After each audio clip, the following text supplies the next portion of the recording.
अस्सलाम वालेकुम। Chapter number 17 exercise discuss कर रहे हैं हम 17.2। लेक्चर है हमारा इस चैप्टर का 6, लेक्चर नंबर 6। इसमें हम डिस्कस कर रहे हैं क्वेश्चन नंबर 4। जो लास्ट हमने वीडियो है क्वेश्चन नंबर 4 का 3 और हमने 4 पार्ट डिस्कस किया था। अब हम इसमें क्वेश्चन नंबर 4 का पार्ट 1 डिस्कस करेंगे और क्वेश्चन नंबर 5 डिस्कस करेंगे। ठीक है ना। अब आपको क्या कहता है कि क्वेश्चन नंबर 4 के पार्ट 1 में दोबारा आपको यूनिवर्सल सेट की वैल्यूज़ गिवन है और जो है पी सेट की वैल्यूज़ गिवन है और क्यू सेट की वैल्यूज़ गिवन है, और आपको कहता है शो कीजिए कि पी माइनस क्यू इक्वल आएगा P intersection Q the whole complement. P intersection Q complement, whole complement नहीं, सिर्फ क्यू के ऊपर कॉम्प्लीमेंट है।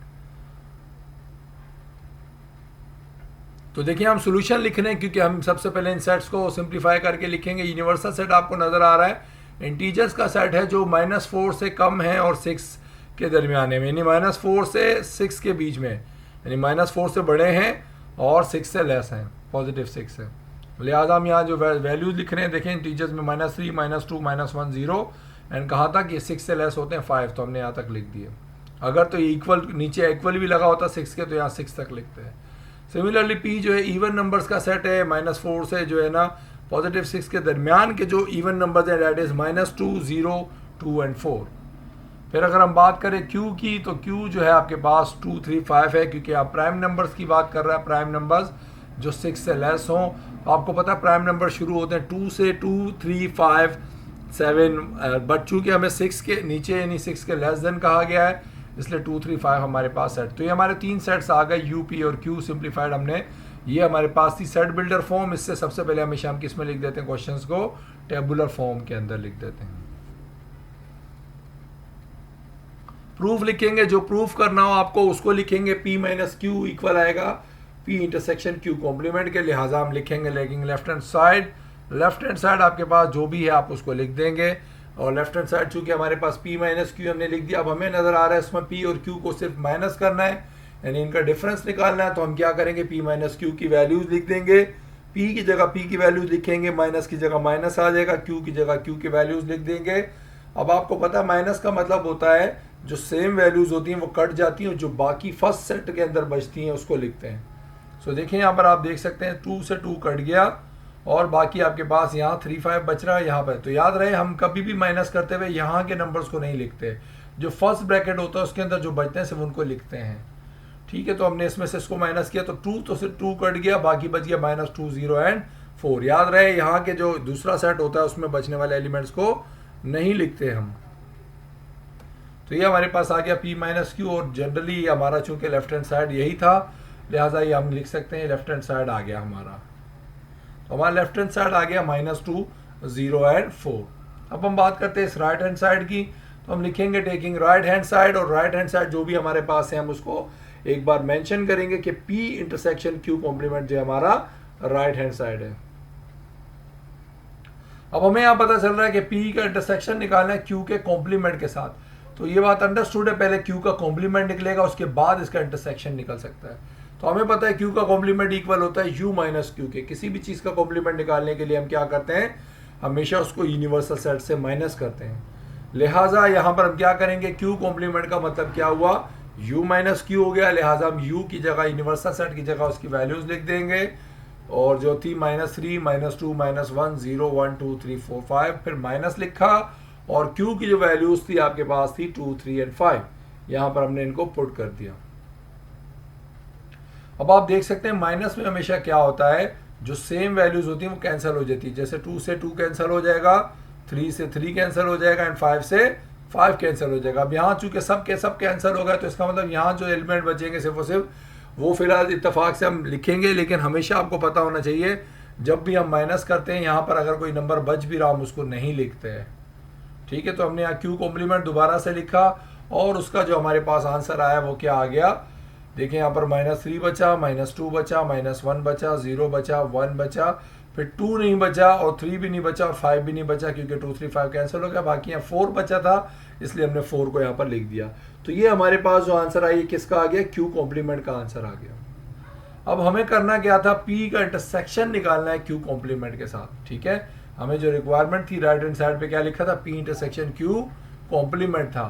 तो मैंने p इंटरसेक्शन q कॉम्प्लीमेंट लिखा, p की जगह p की वैल्यू सवाल में जो थी वो लिख दी, इंटरसेक्शन की जगह इंटरसेक्शन आ गया, क्यू कॉम्प्लीमेंट की जगह मैंने क्या किया, जो सवाल में अभी हमने कैलकुलेट किए फाइंड किए क्यू कॉम्प्लीमेंट की वैल्यू, वो आई थी -3 -2 -1 014, इसको मैंने यहाँ लिख दिया। अब हमें क्या करना है, दोनों के बीच में इंटरसेक्शन निकालना है।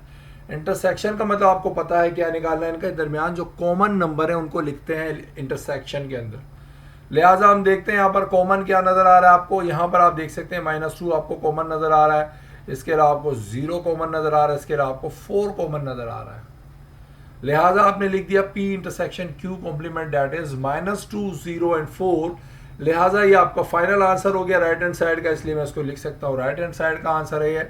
लिहाजा मैंने लिखा right hand side is -2 0 and 4। अब जब आप देखेंगे कि आपका लेफ्ट हैंड साइड और राइट हैंड साइड दोनों का आंसर जो है तकरीबन आप देखेंगे -2 0 4 आ रहा है, तो इसका मतलब हम ये लिख सकते हैं कि लेफ्ट हैंड साइड इक्वल आ गया राइट हैंड साइड के। लिहाजा जो स्टेटमेंट थी लेफ्ट हैंड साइड और राइट हैंड साइड की, राइट हैंड साइड की ये थी और लेफ्ट हैंड साइड की P माइनस क्यू थी। हम इनकी स्टेटमेंट्स लिख देंगे कि P माइनस क्यू जो है इक्वल आ गया P इंटरसेक्शन Q कॉम्प्लीमेंट के। लिहाजा हमने ये प्रूफ कर दिया जो हमें प्रूफ करने के लिए कहा गया था, तो हम लिख देंगे प्रूव्ड। ठीक है, तो ये आपके पास हो गया, ये आपके पास जो हमने एक पार्ट करना था। इसी के जैसा दूसरा पार्ट है जिसमें P माइनस क्यू के बजाय Q माइनस P लिखा है, वो आप बिल्कुल खुद ट्राई कीजिएगा, प्रैक्टिस कीजिएगा। हम चलते हैं देख न्यू क्वेश्चन की जाने, थोड़ा सा ऐसे डिफरेंट है, MCQ लेवल का क्वेश्चन है बट जनरली आपको पता होना चाहिए। क्वेश्चन नंबर 5 है, उसमें आपको कहता है if A is 2n when n belongs to capital N। तो ठीक है ना, आपको कहता है A की जो वैल्यूज हैं वो 2n है जबकि n की वैल्यूज बिलोंग करती है कैपिटल N से है। ठीक है ना, यानी इसका मतलब A एक सेट है जिसमें नेचुरल नंबर्स तो हैं, तमाम वैल्यूज जो n की तमाम वैल्यूज है नेचुरल नंबर से बिलोंग तो करती हैं, बट स्टार्टिंग में बता रहा है मल्टीपल ऑफ 2 है। मल्टीपल ऑफ 2 का मतलब जितनी भी वैल्यूज है वो 2 से क्या हो रही हैं, मल्टीप्लाई हो रही हैं। सिमिलरली B जो सेट है आप उसमें क्या कहता है 3n स्लैश, आप स्लैश तो खैर इसको नहीं कहते, 3n when n belongs to n। अब दोबारा से कहता है B सेट जो है वो नेचुरल नंबर्स का सेट है, लेकिन जो वैल्यूज हैं वो 3 के मल्टीपल हैं। 3 का मल्टीपल का मतलब तमाम की तमाम वैल्यूज 3 से मल्टीप्लाई होकर आएंगी नेचुरल नंबर की। इसी तरह C जो सेट है उसमें भी आपको क्या कहता है 4n का मतलब नेचुरल नंबर तो हैं ये सारी वैल्यूज, बट 4 टाइम्स से मल्टीप्लाई हुई है, सारे नंबर क्या हो रहे हैं, मल्टीपल ऑफ 4 है। इसका मतलब तमाम के तमाम जो भी नंबर है 4 से मल्टीप्लाई होकर आपके पास आएंगे। सो अगर हम बात करें नेचुरल नंबर की, तो नेचुरल नंबर शुरू होते हैं 1 से, 1 2 3 4 5 एंड सो ऑन। अब चूंकि यहाँ A सेट हमने लिखना है तो 1 2 3 4 5 तो हम लिखेंगे, बट यहाँ 2 का मतलब क्या है कि वो तमाम की तमाम वैल्यूज 2 से मल्टीप्लाई हो रही है। इस मीन्स मैं 1 2 3 4 के बजाय क्या लिखूंगा, इन सबको 2 से मल्टीप्लाई करके अगर लिख देता हूँ, आपको देखें आपको कहता है फाइंड A इंटरसेक्शन B, तो सबसे पहले मैं क्या लिखूंगा, A की वैल्यूज लिख के दिखाऊंगा आपको कि A की वैल्यूज क्या है। तो हमारे पास A जनरली क्या होता है, नेचुरल नंबर होता है 1 2 3 4, लेकिन हमें कह रहा है ये A की वैल्यूज क्या है, 2 टाइम्स मल्टीप्लाई हो रही, तमाम नंबर से 2 मल्टीपल है, यानी 2 के मल्टीपल का मतलब तमाम नंबर 2 से मल्टीप्लाई होके आते हैं इस सेट के। तो मैं यहाँ 1 2 3 4 के बजाय क्या लिख दूंगा, 2 से मल्टीप्लाई करके लिख दूंगा, यानी 1 को 2 से मल्टीप्लाई करूंगा 2 हो जाएगा, 2 को करूंगा 4 हो जाएगा, 3 को करूंगा 6 हो जाएगा। तो ये देखें 1 2 3 4 को मैंने क्या लिख दिया, मल्टीपल ऑफ 2 के फॉर्म में लिख दिया। तो 1 2 बन गया, 2 4 बन गया, 3 6 बन गया, 4 8 बन गया, एंड डॉट डॉट डॉट का मतलब ये कंटिन्यू है, क्योंकि हमें नहीं बताया गया कहाँ तक है, बस इतना बताया गया नेचुरल नंबर है, लिहाजा हम इसको कंटिन्यू फॉर्म में लिख देंगे। सेट बी भी नेचुरल नंबर्स हैं, बट यह क्या कह रहा है 3 टाइम्स हैं मल्टीप्लाई हो रहे हैं तमाम वैल्यूज। इसका मतलब क्या हो गया, 1 2 3 4 के बजाय मैं क्या लिखूंगा, सबको 3 से मल्टीप्लाई करके लिखूंगा। तो 1 को 3 से मल्टीप्लाई करूंगा 3 आ जाएगा, फिर 2 को 3 से करूंगा 6 आ जाएगा, फिर 3 से करूंगा 9 आ जाएगा। फिर इट मीन्स ये तमाम के तमाम नेचुरल नंबर ही हैं, बट मल्टीपल ऑफ 3 है। मल्टीपल ऑफ 3 का मतलब 3 से मल्टीप्लाई होकर हमने यहाँ पर लिख दिए तमाम के तमाम नंबर्स। सिमिलरली सेट सी जो है वो 4 टाइम्स मल्टीप्लाई हो रहा है, तो 1 2 3 4 के बजाय हम लिख देंगे 4 8 12 एंड 16 एंड सो ऑन। ठीक है, मल्टीपल ऑफ 4 आ गए सारे के सारे। तो सबसे पहले हमने क्या किया, सिंप्लीफाइड फॉर्म में आपको लिख के बता दिया कि A की वैल्यू क्या है, B की वैल्यू क्या है, C की वैल्यूज क्या है। अब हम फाइंड कर सकते हैं A इंटरसेक्शन B, लिहाजा मैंने पहले सबसे पहले वैल्यूज दोबारा से ऊपर लिख दी ताकि आपको कंफ्यूजन ना हो बार बार। A B C मैंने आपके सामने लिख दिया। अब A इंटरसेक्शन B हम लिखेंगे तो A की जगह A की वैल्यूज लिख दूंगा, इंटरसेक्शन की जगह इंटरसेक्शन लिख दूंगा, B की जगह B लिख दूंगा। अब यहाँ आप देखें आपको कॉमन कुछ भी नहीं दिख रहा फिलहाल, 2 नहीं है, 4 नहीं है, 6 आपको कॉमन दिखेगा, दोनों में 6 कॉमन है। फिर 8 नहीं है, 9 है, या 10 है, 11 10 फिर यहाँ पर तो यहाँ पर आप देखें 10 के बाद क्या आएगा, 12 आएगा, तो यहाँ पर भी 12 है। तो इट मीन्स आप देखें 6 कॉमन आया, उसके बाद क्या आ रहा है, 12 कॉमन आ रहा है। इसका मतलब ये मल्टीपल ऑफ 6 आ रहा है। पहला नंबर आएगा 6, दूसरा नंबर आएगा 12, तीसरा नंबर क्या होगा, मल्टीपल ऑफ 6 में क्या होता है, 6 12 18 24 30 एंड 36 ऑन। तो इसका मतलब मेरे पास जो वैल्यूज़ आ रही हैं यहाँ पर कॉमन जो आपको नज़र आ रही है, फिलहाल आप सिर्फ 2 नंबर्स भी कॉमन ले लेंगे तो आपको समझ में आ जाएगा। यहाँ आसान अल्फाज में पहले नंबर से भी आपको पता चल जाएगा किसका मल्टीपल है। तो मैंने 6 12 18 लिखा है, डॉट डॉट डॉट करके लिख दिया ताकि मुझे पता है ये कंटिन्यूड फॉर्म है। अब मैं अगर इसको दोबारा सवाल की फॉर्म में लिखना चाहूँ तो मैं इसको कुछ इस तरीके से लिखूँगा कि ए इंटरसेक्शन बी जो है 6 टाइम्स ऑफ एन, और n जो बिलोंग करता है नेचुरल नंबर से। इसका मतलब मैंने लिख दिया ए इंटरसेक्शन बी का जो सेट आएगा वो नेचुरल नंबर से तो बिलोंग करता है बट मल्टीपल ऑफ 6 है। मल्टीपल ऑफ 6 का मतलब वो तमाम की तमाम वैल्यूज 6 से मल्टीप्लाई होकर हमारे पास आ रही हैं। सो ए इंटरसेक्शन बी आ गया 6n। अब हम बात करते हैं दूसरे पार्ट की। दूसरे पार्ट में आपको दोबारा क्या कहता है, ए यूनियन सी फाइंड करें। तो देखिए ए बी और सी की वैल्यू तो हमने अभी अभी फाइंड की, कैसे निकलती है, ये मल्टीपल ऑफ 2 आ जाएंगे, फिर multiple of 3 and multiple of 4 आ जाएंगे। अब हमें ए और सी का यूनियन निकालना है, लिहाजा हम क्या करेंगे, ए यूनियन सी लिखेंगे। यूनियन का मतलब इनको सीक्वेंस से लिखना होता है।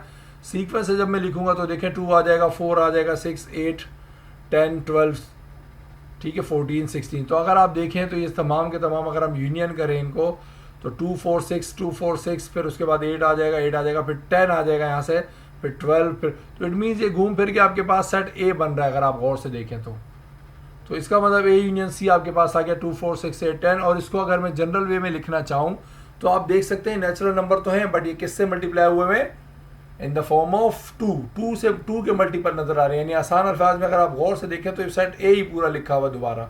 तो चूंकि सेट ए हमारे पास सवाल में लिखा हुआ था 2n, तो मैं इसको क्या लिख सकता हूँ, ए यूनियन सी जो है मल्टीपल ऑफ 2 है, यानी 2n स्लैश तो नहीं कहते इसको, खैर 2n when n belongs to n। तो इसको मैंने ए यूनियन सी के फॉर्म में लिख दिया कि ये आपके पास मल्टीपल ऑफ 2 के फॉर्म में आएगा। इसी तरह तीसरा और आखिरी पार्ट है इसका, वो भी देख लेते हैं। आपको कहता है बी इंटरसेक्शन सी फाइंड कीजिए। ए बी और सी हमने अभी अभी समझा कैसे निकलेगा। ए बी सी की हमने वैल्यू निकाली और हम क्या करने जा रहे हैं, बी और सी का यहाँ पर इंटरसेक्शन निकालेंगे। तो देखें बी की वैल्यूज जो थी वो लिख दी, इंटरसेक्शन लिख दिया, सी की वैल्यूज लिख दी। अब आपको यहाँ नजर आ रहा है 3 6 9 12 है, जबकि 4 8 12 आ रहा है। इट मीन्स यहाँ 3 6 9 और ये 4 8 यहाँ कुछ कॉमन है, 12 दोनों में कॉमन है।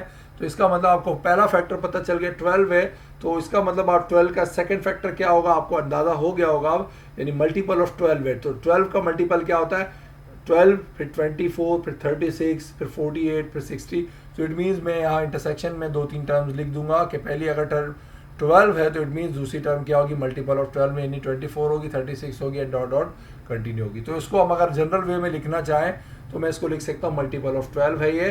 सो बी इंटरसेक्शन सी की हम बात करें तो हम कहेंगे ये 12 का मल्टीपल होगा और इसको जनरल फॉर्म में हम इस तरीके से लिख सकते हैं। तो ये हमने बी इंटरसेक्शन सी का भी आंसर बता दिया।